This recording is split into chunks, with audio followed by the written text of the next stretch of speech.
Fehler machen wir doch alle, oder? Heute geht's mal um die größten Nähfehler, die ich wirklich lange gemacht habe. Viel Spaß! Hallo meine lieben Nähfreunde, ich bin Annika von Knopf und Nadel und heute wird's brutal ehrlich, denn ich rede heute über die häufigsten Nähfehler, die ich so gemacht habe und die ich auch lange gemacht habe. Also, ich bin immer ehrlich zu euch und manchmal war ich vielleicht auch ein bisschen faul. Zum Beispiel habe ich eine ganze Weile das Bügeleisen ignoriert und gedacht, das wird schon irgendwie so gehen. Wozu das Bügeleisen anschmeißen, hat sich meistens als großer Fehler herausgestellt. Und im Nachhinein fällt einem vielleicht auch so manches auf die Füße. Also reden wir heute mal Klartext.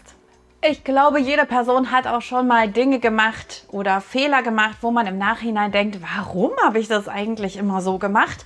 Vielleicht hinterfragt man sich auch manchmal und kann neue Routinen entwickeln. Deswegen habe ich heute mal alles aufgestellt, was ich lange falsch gemacht habe.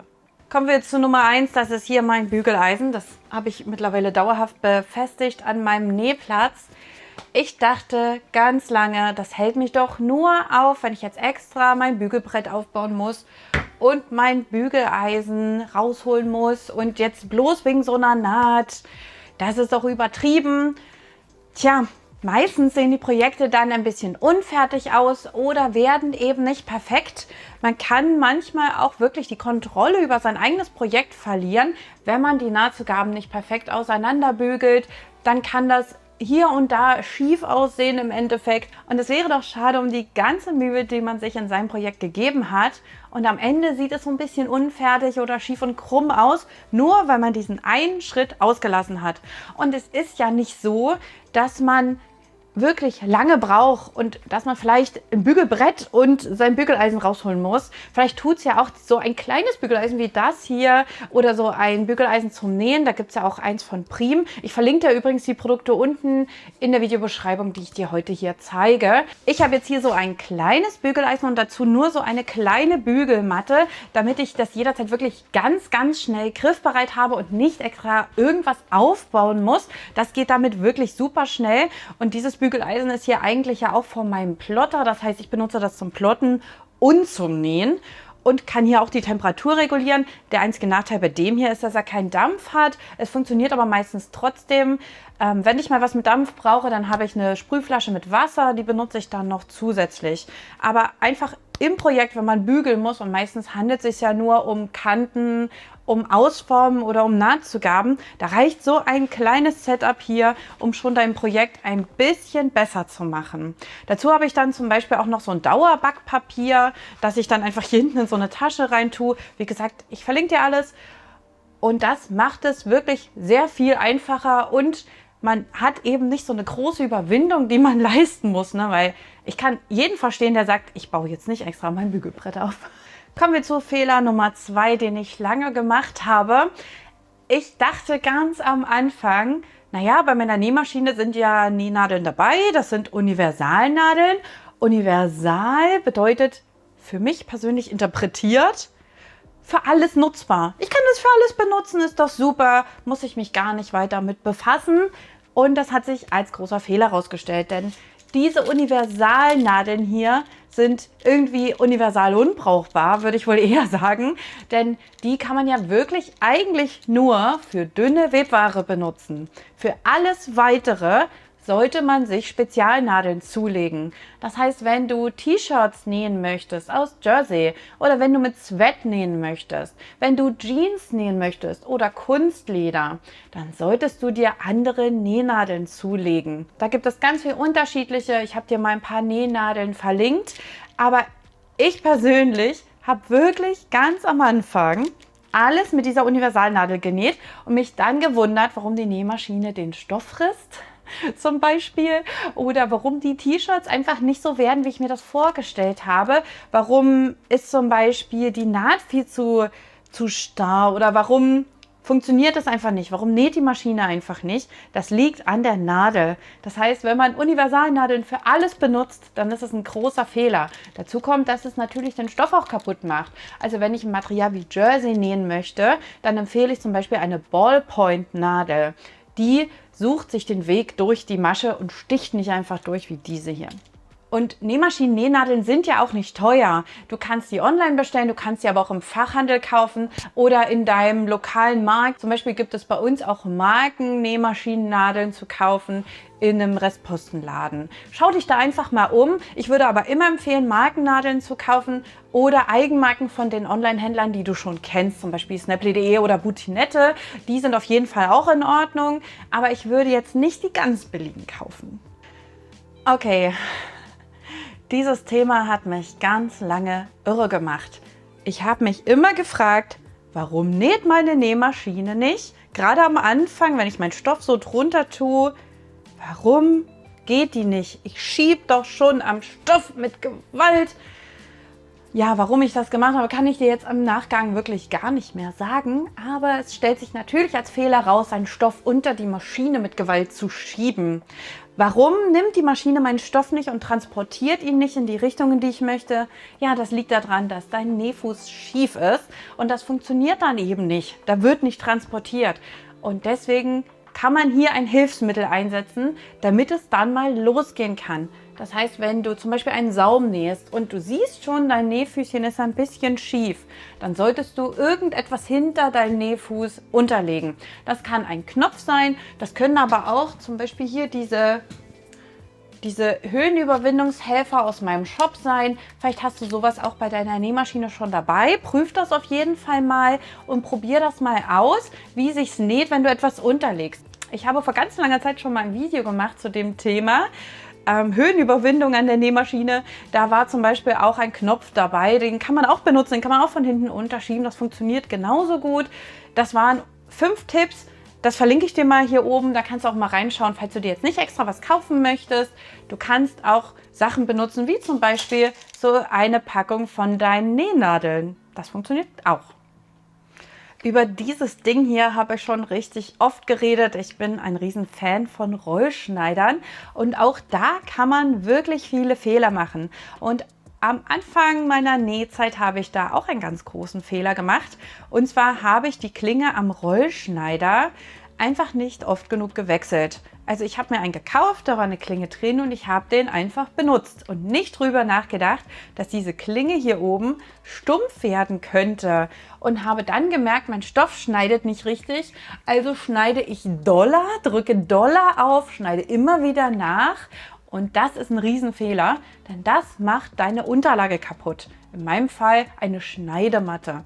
Die hat dann so richtig tiefe Furchen. Oft sieht man das auch, wenn man eher so Rundungen schneidet, dass man dann ein bisschen zu schief schneidet zum Beispiel und dann die Schneidematte kaputt geht. Und das ist doch schade, denn Schneidematten sind ja auch nicht unbedingt günstig. Vor allem, wenn man so ganz große hat wie ich, dann möchte man ja auch, dass man lange was davon hat.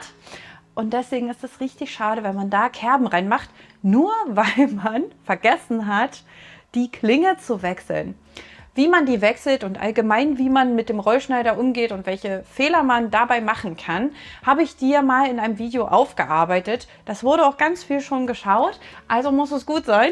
Ich verlinke dir das mal hier oben, wenn dich das Thema Rollschneider interessiert und die Fehler, die man mit dem Rollschneider machen kann. Ich habe aber wirklich lange den Fehler gemacht, diese Klinge nicht zu wechseln. Und als ich dann das erste Mal die Klinge gewechselt habe, habe ich erst begriffen, wie dumm das war. Denn als ich dann Stoff geschnitten habe, auch mal ein bisschen dickeren Stoff, wie zum Beispiel Kord oder so, habe ich erst mal gemerkt, dass ich eigentlich fast gar nicht aufdrücken muss beim Zuschneiden.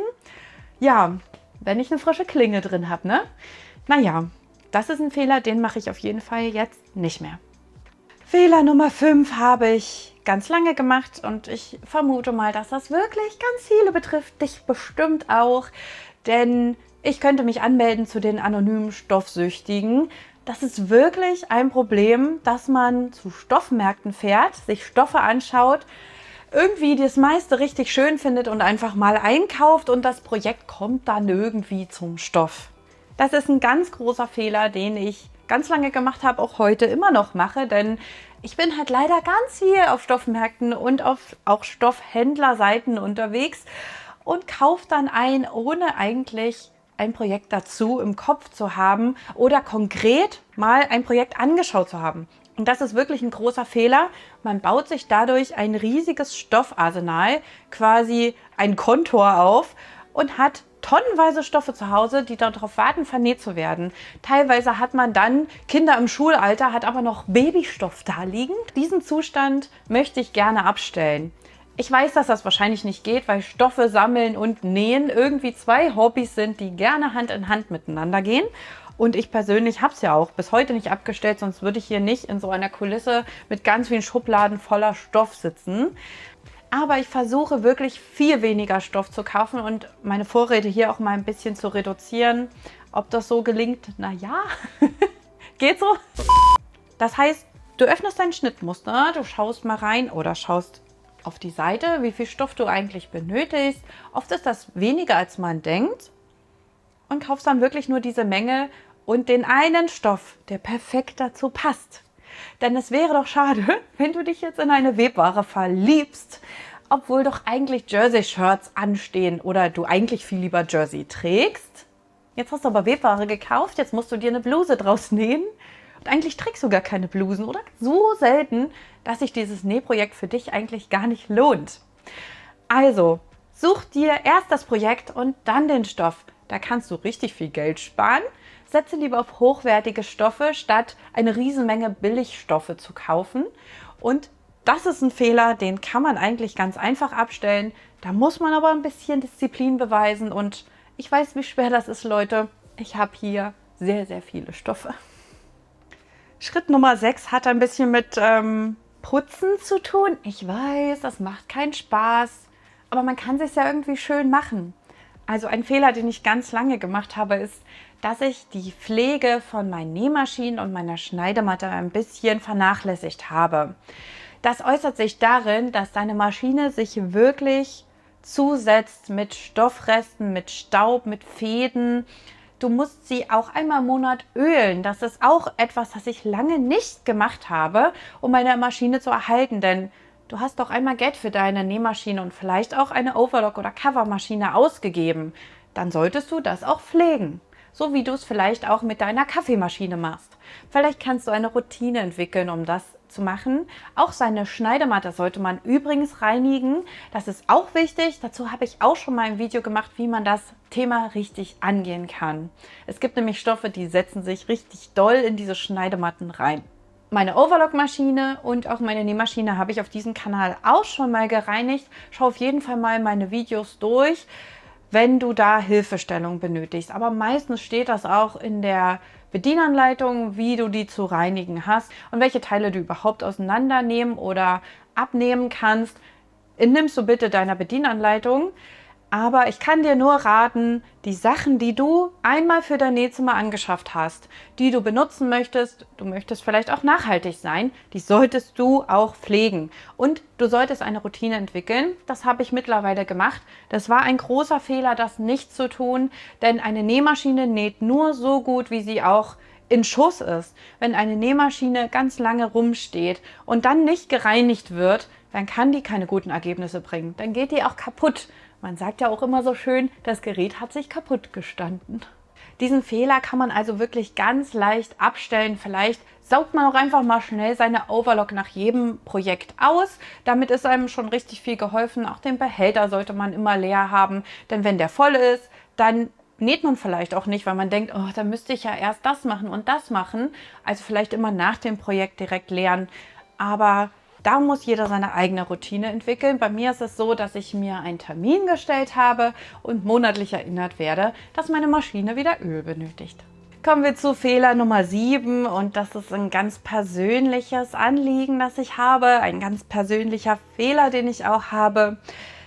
Wenn ich ein Nähprojekt angehe, dann will ich, dass das perfekt ist.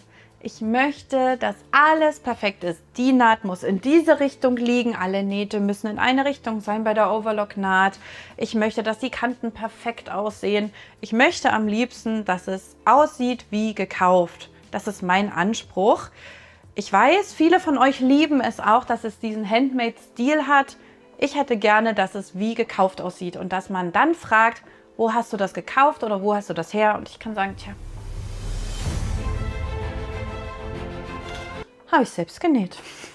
Aber so ist es leider nun mal nicht. Das ist nicht die Realität. Ich kann dich da jetzt mal auf den Boden der Tatsachen zurückholen. Ja, in meinem YouTube-Kanal wird super viel genäht. Ich habe schon richtig viel Erfahrung und trotzdem mache ich Fehler. Trotzdem sieht eigentlich kein Projekt von mir perfekt aus. Es gibt immer irgendetwas, das nicht gut funktioniert hat. Und sei es, ich habe den Saum nicht perfekt abgemessen und nicht perfekt abgesteckt und es hat nicht richtig gegriffen und ich benutze am Ende noch mal ein bisschen Saumband, um das dann irgendwie festzuklamüsern. Auch das gibt es. Du kannst deine kleinen Fehler teilweise auch selber noch mal ausbessern. Das sieht am Ende wirklich niemand. Niemand. Ich habe noch nie bei irgendjemandem an den fertigen Projekten so richtige Nähfehler gesehen. Und das liegt daran, dass ich das einfach akzeptiere, wie andere nähen. Mir ist das total egal, wie das am Ende aussieht. Mir muss es doch auch nicht gefallen, sondern der Person, die es erstellt hat oder die beschenkt wird oder was auch immer. Also man muss versuchen, dieses Gefühl abzustellen, dass alles perfekt sein muss. Perfekt ist es, wenn es mir gefällt, nicht, wenn alle Nähte gerade sind. Also die Perfektion an sich ist doch eigentlich, dass ich etwas geschafft habe. Auch das Projekt an sich, also das Nähen an sich, sollte doch dazugehören. Und es wird nicht immer alles perfekt. Das ist nun mal so. Bei mir ist es wirklich oft so, dass ich noch einen Saum mit Saumband ausbessere, weil es irgendwo nicht richtig gesteckt war. Und für den allerschlimmsten Fall, dass irgendwo eine Naht nicht richtig gegriffen hat, also dass irgendwo noch ein Gurtband zu viel rausguckt und so weiter, gibt es Textilkleber. Also im schlimmsten Notfall nimmst du dir Textilkleber und klebst da noch irgendwas wieder zusammen, wenn sich irgendwas gelöst hat und fertig. Das sieht am Ende niemand. Aber es wäre doch schade zu sagen, ich kann das einfach nicht oder bei mir wird es nie so schön wie bei den anderen. Das ist nicht die Realität. Die ist durch Social Media, durch YouTube, durch Instagram ist die Realität ein bisschen verzerrt. Man denkt, bei allen anderen wird es immer perfekt und bei mir selber nie. Es liegt vielleicht auch daran, dass man sich ein bisschen viel in den sozialen Netzwerken orientiert und eben naturgemäß auch vergleicht. Versucht das abzustellen. Niemand ist perfekt und das Projekt ist perfekt, wenn es dir gefällt. Und mehr Anspruch solltest du eigentlich nicht haben. Und ich musste auch selber an mir arbeiten. Ich fühle mich wie eine richtige Verliererin, wenn ich sehe, dass irgendeine Naht nicht perfekt geworden ist. Es liegt vielleicht auch ein bisschen dran, dass ich meistens mitfilme. Ich möchte euch natürlich immer das bestmöglichste Ergebnis zeigen. Und das Problem natürlich bei mir ist auch, dass ich ganz schnell Kritik ernte, wenn mal was nicht perfekt geworden ist. Deswegen versuche ich es immer und gebe mir immer ganz viel Mühe und fühle mich dann aber auch wirklich schlecht, wenn ich es nicht geschafft habe. Und das muss ich abstellen und du musst das sicherlich auch abstellen. Dieses Video ist wirklich persönlicher geworden, als ich dachte. Ich habe jetzt wirklich viel offenbart. Ich hoffe, dass die Kommentare nicht gemein werden, sondern ich hoffe, dass wir uns alle gegenseitig unterstützen können und vielleicht auch jemand, der schon seit 30 Jahren näht, mal zugeben kann, dass er oder sie einen Fehler ganz lange gemacht hat. Ich würde mir wünschen, dass jeder mal in sich geht und einen Fehler unten in die Kommentare schreibt, den man ganz lange gemacht hat oder vielleicht immer noch macht, von dem man selber weiß, den man aber einfach nicht abstellen kann. Ein Beispiel, was wahrscheinlich wirklich viele trifft, ist Stoffe und Zubehör sammeln, Reißverschlüsse sammeln. Sowas fällt mir zum Beispiel ein. Oder eben die Klinge beim Rollschneider nicht oft genug wechseln oder die Nähnadeln. Na, vielleicht treffe ich da auch ganz viele Nerven mit. Ich glaube, dieses Video ist einfach nur dafür da, um uns gegenseitig zu bestärken und eben auch Nähanfängern und Anfängerinnen zu helfen, hier den Einstieg zu schaffen. Schreibt bitte eure Fehler mal unten in die Kommentare rein. Ich bin schon ganz gespannt. Ich habe euch jetzt mal 7 Fehler gezeigt, die ich schon ganz lange mache. Das war ein bisschen aufregend für mich. Also sehen wir uns wieder nächste Woche, Freitag 19 Uhr, wie immer. Und Abo nicht vergessen, falls du neu in dem Kanal bist. Okay, dann sehen wir uns beim nächsten Mal wieder. Tschüss.